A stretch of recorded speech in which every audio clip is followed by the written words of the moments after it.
शुक्रिया, thank you very much. अब मैं निवेदन करता हूं हमारे राष्ट्रीय महामंत्री और जम्मू कश्मीर के प्रभारी श्रीमान तरुण चुग साहब से कि वो मीडिया के बंधुओं को संबोधित करें इस सब अभियान के संदर्भ में। श्रीमान तरुण चुग साहब। जम्मू कश्मीर के प्रदेश के अध्यक्ष श्री रविंद्र राणा जी, मेरे साथी और सह प्रभारी आशीष सूद जी, पार्टी के राष्ट्रीय मंत्री नरेंद्र सिंह जी, पार्टी के अभी जिनकी घोषणा आशीष जी ने चुनाव घोषणा पत्र समिति की है, उसके सभी सदस्यगण और मेरे प्यारे मित्रों,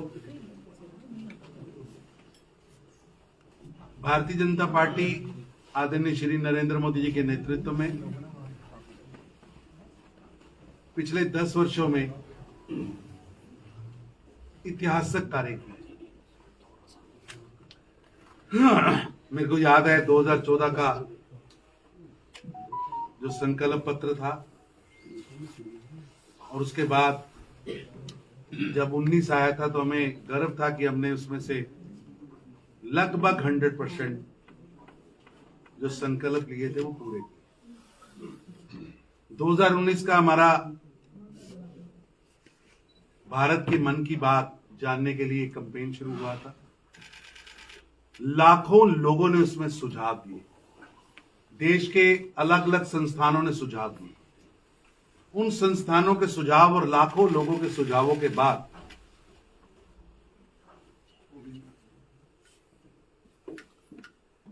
जो घोषणाएं हुई, जो हमने जो घोषणा पत्र जारी किया, आज मैं 2019 के 5 साल पूरे होने पर लगभग 2024 में बैठा हूं,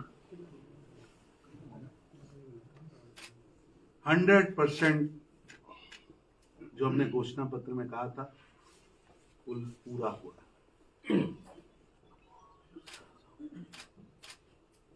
प्रधानमंत्री मोदी जी ने विकसित भारत का एक संकल्प लिया है।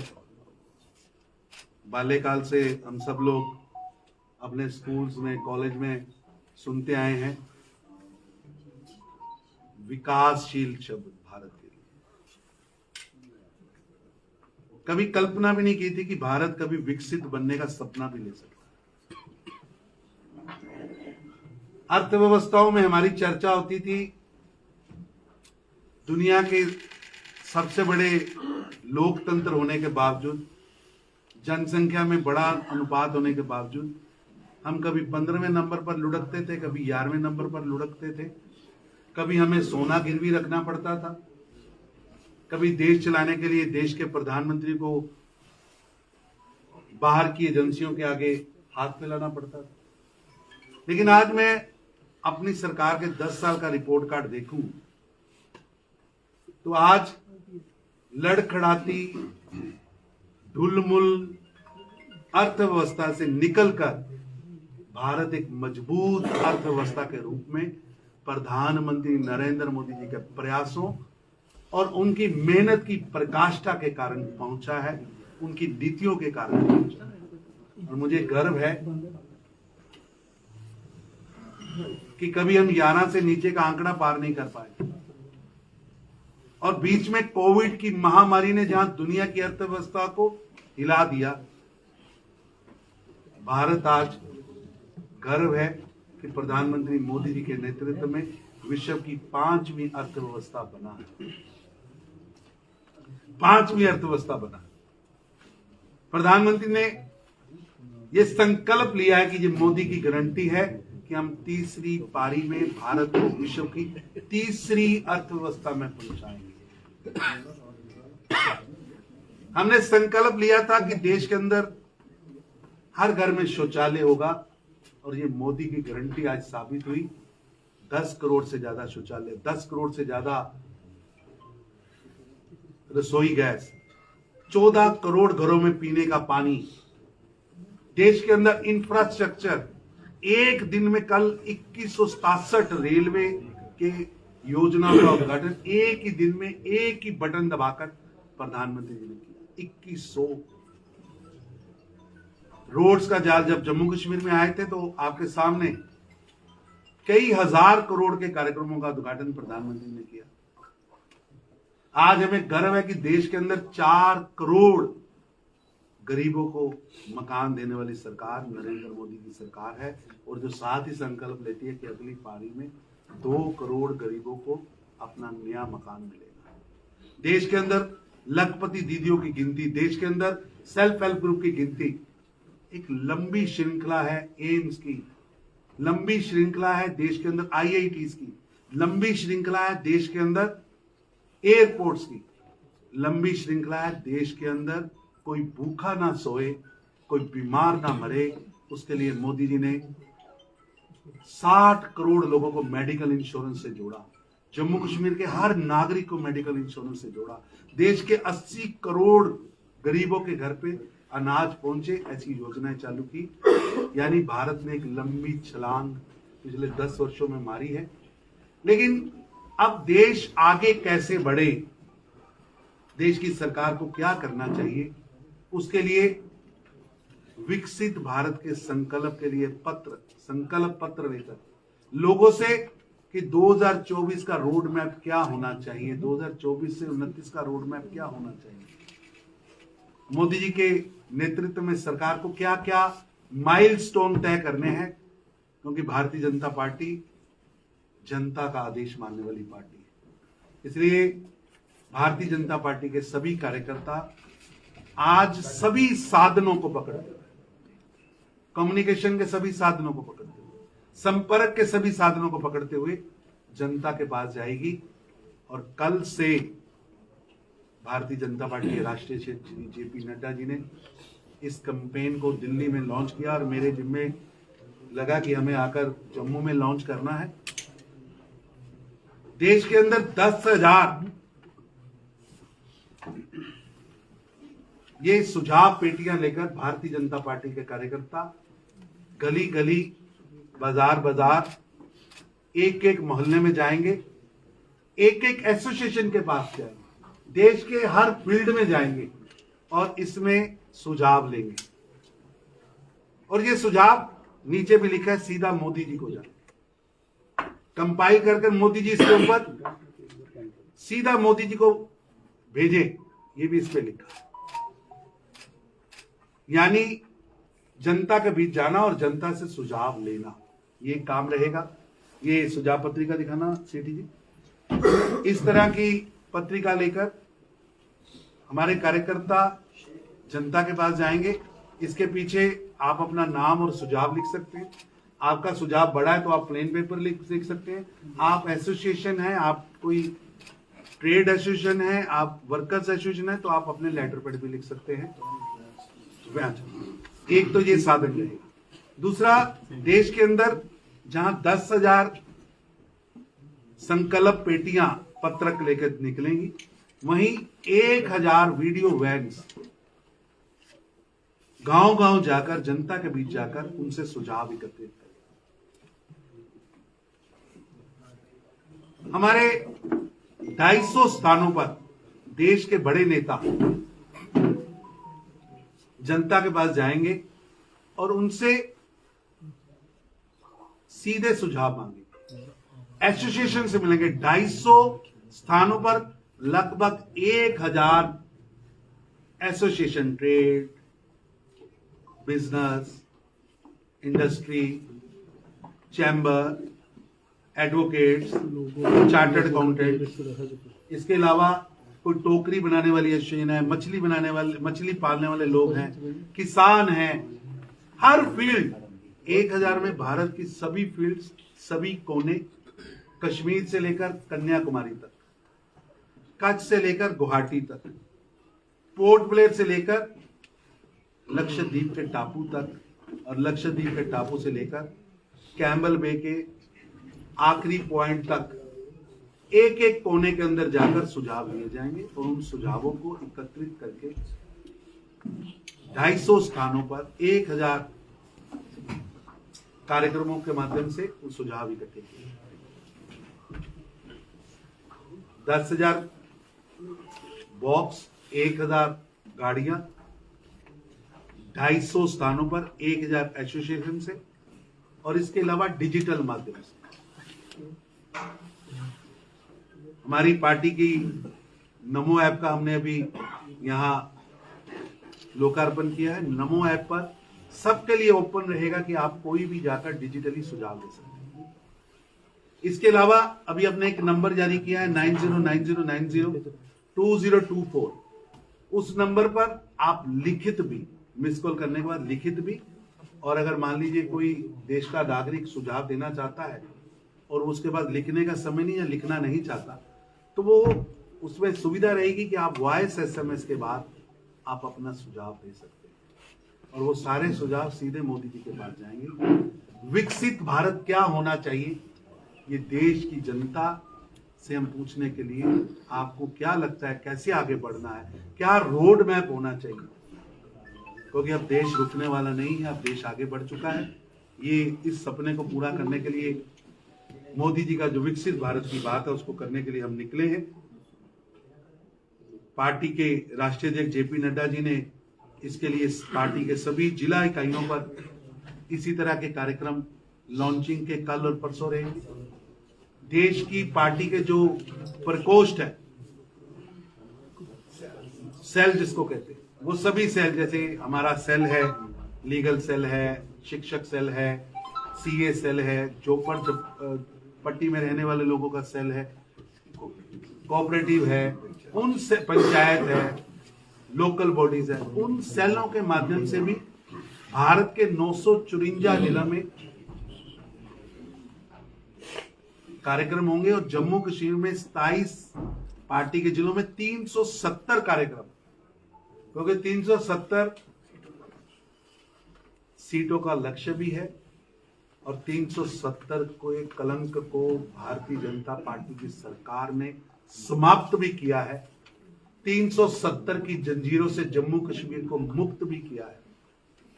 वो 370 स्थानों पर उसके कार्यक्रम भी होंगे और 370 स्थानों पर जम्मू कश्मीर के अंदर संकल्प पेटियां रखकर जनता से सुझाव मिलेंगे। बहुत बड़ा अभियान है। हमारा टारगेट है कि देश के अंदर 1 करोड़ नागरिकों से लिखित सुझाव लिए जाए। बहुत बड़ा टारगेट है और भारतीय जनता पार्टी की सारी टीम इसमें लगेगी। एक विधानसभा में भी कार्यक्रम होंगे, जिले में भी कार्यक्रम होंगे, प्रदेश में भी कार्यक्रम होंगे, पार्टी का बूथ का कार्यकर्ता भी लगेगा, पार्टी का मंडल का कार्यकर्ता भी लगेगा, पार्टी के प्रकोष्ठ भी लगेंगे, अलग अलग विंग्स में जाकर भी हम काम करेंगे। हमारे हर सार्वजनिक कार्यक्रम में हम जनता से जाकर सुझाव मांगेंगे और 15 मार्च तक देश के करोड़ों लोगों से मिलकर उनके डिजिटल, लिखित, हर तरह के सुझाव लिए जाएंगे। और मैं आपके माध्यम से, आपके चैनल्स के माध्यम से, आपके अखबारों के माध्यम से जनता से निवेदन करना चाहता हूं कि आइए, इतने बड़े अभियान में दुनिया का सबसे बड़ा नेता, दुनिया के अंदर सबसे ज्यादा भारत का डंका बजाने वाला, जिसने भारत की चमक व धमक पूरे विश्व में आज बढ़ाई है, जिन्होंने देश के गरीबों को भी एड्रेस किया है, देश के गरीब की झोंपड़ी को भी एड्रेस किया है और अमेरिका के दोनों सदनों को भी एड्रेस किया है, जो झोंपड़ी में भी जाते हैं और देश के विकास की गाथा भी लिखते हैं। ऐसे मोदी जी सीधा सुझाव मांग रहे हैं। तो आप भी, जो प्रेस के मेरे मित्र हैं, वो भी मेरे साथ नंबर डायल करें। एक बार सभी से मैं निवेदन करूंगा कि अपने अपने मोबाइल से ये नंबर मिस कॉल करना है, सीधा प्रधानमंत्री जी के पास इसकी कॉल का वो जो हम देंगे सुझाव हो जाएगा 90902024। 909090 सभी से मैं निवेदन 224 सभी से निवेदन करूंगा। ये बेल गई, फोन कट गया है और इसके तुरंत बाद इस पे सुझाव आएगा, लिंक आएगा, मैसेज बॉक्स। अभियान, तो आप उसके ऊपर अपना लिखित या मौखिक सुझाव दे सकते हैं, क्योंकि अभी पूरे देश के अंदर आप सबको ये देना है। और मेरे को पूरा यकीन है कि जम्मू कश्मीर की जनता हमारे 370 स्थानों पर लगी पेटियों के माध्यम से, 370 कार्यक्रमों के माध्यम से 370 सीटें देने का आशीर्वाद देगी। और आप सबका आशीर्वाद, आप सबका सहयोग हम सबको मिलेगा। इसके बाद आपको एक वीडियो दिखानी है। वीडियो दिखाने के बाद, वीडियो का प्रबंध है, लगेगा समय, और बाद में आपको वीडियो दिखाएंगे। उससे पहले मैं निवेदन करूंगा पार्टी के राष्ट्रीय मंत्री नरेंद्र जी से, धन्यवाद कर दें। तरुण जी, दिल्ली से स्पेशली इस कार्यक्रम के लिए आए हैं। विकसित भारत मोदी की गारंटी, आप भी उसमें सहयोगी बने, आप अपने सुझाव भी दिए और लोगों से भी अच्छे अच्छे सुझाव मांगे कि देश कैसे विकसित बने। आप सबका धन्यवाद। अब यहाँ आए सवाल पूछो। आप सभी को लिंक और वीडियो, हाँ तब तक वीडियो का इंतजाम करो भैया। Sir, Prashant Sareen this side from the news now. Sir, प्रदेश के अंदर 304 करोड़ की लागत से 7 नए इंडस्ट्रियल एस्टेट्स का निर्माण किया जा रहा है। सूद साहब ने कहा कि जम्मू कश्मीर के लोगों के विचारों को इकट्ठा करना 2024 के लिए बहुत जरूरी है बीजेपी के लिए, राइट? तो फिर मैं आपसे ये पूछना चाहूंगा कि उस इंडस्ट्रियल एस्टेट्स के अंदर 8000 करोड़ की निवेश भी आ रही है, बहुत बड़ा निवेश है, लोगों को नौकरियां मिलेंगी प्राइवेट जोन की। लेकिन 2024 में प्रधानमंत्री जी के साथ आपका कोई ऑफिशियल या अनऑफिशियल वार्ता हुई है कि जम्मू कश्मीर के युवाओं के लिए आप कितनी सरकारी नौकरियों का भंडार जम्मू कश्मीर में रखने वाले हैं? जम्मू कश्मीर के हर नौजवान की चिंता प्रधानमंत्री मोदी जी लगातार कर रहे हैं। और जम्मू कश्मीर के अंदर वो काला दौर था जब इन 3 परिवारों ने, अब्दुल्ला परिवार, मुफ्ती परिवार और गांधी नेहरू परिवार, इन्होंने जकड़ रखा था। तो रोज न्यूज होती थी कि कितने नौजवान मरे, कितने पत्थर चले। और मेरे को कई बार लगता है कि वो शब्द नहीं प्रयोग करना चाहिए, लेकिन जम्मू कश्मीर को पूरे विश्व में टेररिज्म कैपिटल के रूप में खड़ा कर दिया। आज मुझे गर्व है कि जम्मू कश्मीर टेररिज्म कैपिटल से टूरिज्म कैपिटल बन गया है। लेकिन ये आखिरी लक्ष्य नहीं है, ये संकल्प की सिद्धि नहीं है। अभी जम्मू कश्मीर को बहुत आगे बढ़ना है। आज सबसे ज्यादा प्राइवेट जेट्स और जहाज उतरने वाला एयरपोर्ट जम्मू और श्रीनगर बना है। लेकिन ये हमारा आखिरी लक्ष्य नहीं है, अभी आगे बढ़ना है। जम्मू कश्मीर के टूरिज्म को और आगे लेके जाना है। जम्मू कश्मीर में रोजगार के और साधन निकालने हैं। जम्मू कश्मीर जो कुछ कारणों के कारण, इन परिवारों के कारण चकड़ा हुआ था, पिछड़ा हुआ था, अब रुकने वाला है। तरुण जी, 2 सवाल है। पहला सवाल ये कि हर एक पार्टी अब कैंडिडेट्स पे काम कर रही है, कैंडिडेट्स की फाइनलाइजेशन। आज भी आपने मीटिंग ली है, अब तक कैंडिडेट का क्या क्या प्रोसेस रहेगा और कब तक आप फाइनल करने वाले जम्मू कश्मीर के? ऐसा है कि कैंडिडेचर को फाइनल करना भारतीय जनता पार्टी में चुनाव समिति फाइनल करती है। लेकिन मेरे जैसे कार्यकर्ता से कोई पूछता है, और भाजपा एक कैडर बेस्ड ऑर्गेनाइजेशन है, कि आपका कैंडिडेट कौन है, तो आप मेरे से पूछो या रविंद्र राणा से पूछो या नरेंद्र जी शीश से पूछो या एक बूथ पे बैठे कार्यकर्ता तो पूछो, तो वो एक ही बात करेगा, हमारा कैंडिडेट कमल का फूल है। और जम्मू कश्मीर वो जगह है जहां हमारी पीढ़ियों ने केवल पसीना नहीं बहाया, जम्मू कश्मीर में भारतीय जनता पार्टी की पीढ़ियों ने खून भी बहाया है, अपना खून बहाकर पार्टी को खड़ा किया है। जम्मू कश्मीर में देश का पहला कोई आंदोलन में शहीद होने वाला नेता था तो मेरी पार्टी का राष्ट्रीय अध्यक्ष श्यामा प्रसाद मुखर्जी। मेरे को गर्व है कि टीकालाल टिपलू जो शहीद हुए थे श्रीनगर में, वो मेरी पार्टी के अध्यक्ष थे। बहुत तस्वीरें आपको बाहर मिलेंगी। जम्मू कश्मीर की शांति के लिए, जम्मू कश्मीर के विकास के लिए, जम्मू कश्मीर में भारत विरोधी स्वरों को दबाने के लिए, भारत माता की जय कहने के लिए भारतीय जनता पार्टी ने जो बलिदान दिए हैं उसकी एक लंबी गाथा है। चुप साहब 7 मार्च को प्रधानमंत्री नरेंद्र मोदी कश्मीर श्रीनगर आ रहे हैं, ऐसी बात सामने आ रही है। क्या कुछ जानकारी है क्या उसके लिए? जल्दी ही आपको जानकारी ऑफिशियल मिलेगी। तरुण जी नमस्कार, मैं विशाल हूँ यूएनआई से। जिस तरह से हाल ही में हुई प्रधानमंत्री जी की रैली जम्मू में हुई, जन सलाह उभर के वहाँ उपस्थित था, कश्मीर घाटी से भी बहुत से लोग जो है वो वहाँ उपस्थित थे। एक समय था जब भाजपा का जो कमल था वो कश्मीर में नहीं खिलता था, लेकिन आने वाले चुनावों में, लोकसभा में, क्या ऐसी उम्मीद की जा सकती है कि भाजपा जो है वो एक अच्छे नंबरों से उभर के सामने आएगी कश्मीर घाटी की खास करके बात? पूरे देश के अंदर देश की जनता मन बना चुकी है कि प्रधानमंत्री मोदी जी को 2024 में तीसरी बार सरकार बनाने का आशीर्वाद देने का, और ये आशीर्वाद कश्मीर से लेकर कन्याकुमारी तक आपको दिखेगा भी और दिख भी रहा है।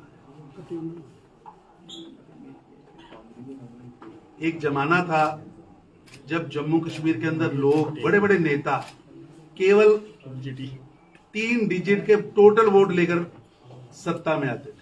मैं कई विधानसभा जानता हूं जहां पीछे 2 जीरो ही लगी तो भी वो मंत्री भी बन गए, 500 वोट से कम लेकर भी मंत्री बन गए।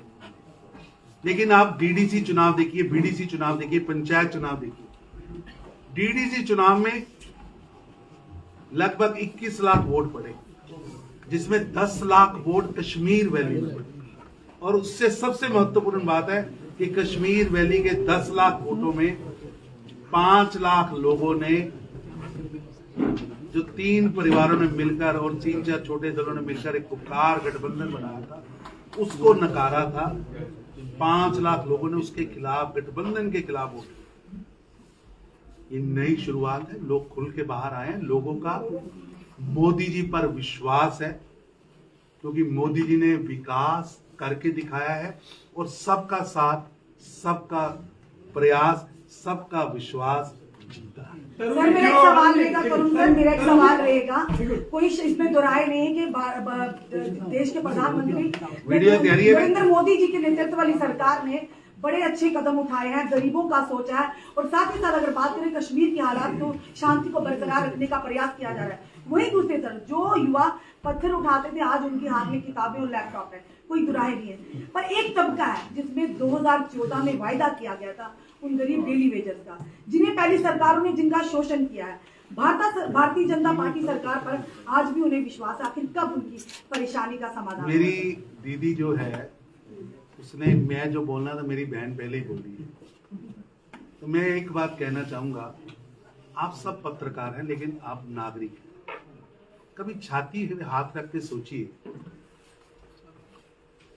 कि 5 अगस्त 2019 से पहले मेरी इस दीदी की शादी कहीं जम्मू कश्मीर से बाहर हो जाए तो इसके सारे राइट्स खत्म। मेरी इस बेटी की शादी, इतनी छोटी मेरी बेटी होगी, अगर वो जम्मू कश्मीर से बाहर हो जाए तो उसके सारे राइट्स खत्म। क्या ये न्याय था? क्या ये न्याय था? क्या एक हाईली एजुकेटेड एससी बेटा या बेटी सरकार की किसी नौकरी में नहीं जा सकते? क्या ये न्याय था? क्या टापू सिस्टम से विधानसभाओं का गठन करना, रैगिंग करना, बायकाट के नाम पर चुनिंदा लोगों को चुन के भेजना, मत का प्रयोग ना कोई कर सके उसका प्रयास करना, आज उन सब बातों से मुक्ति मिली है, आज शांति मिली है, आज विश्वास मिला है, आज विकास मिला है। ये जम्मू कश्मीर अब बदल चुका है, अब आगे बढ़ेगा। आप सबका सहयोग।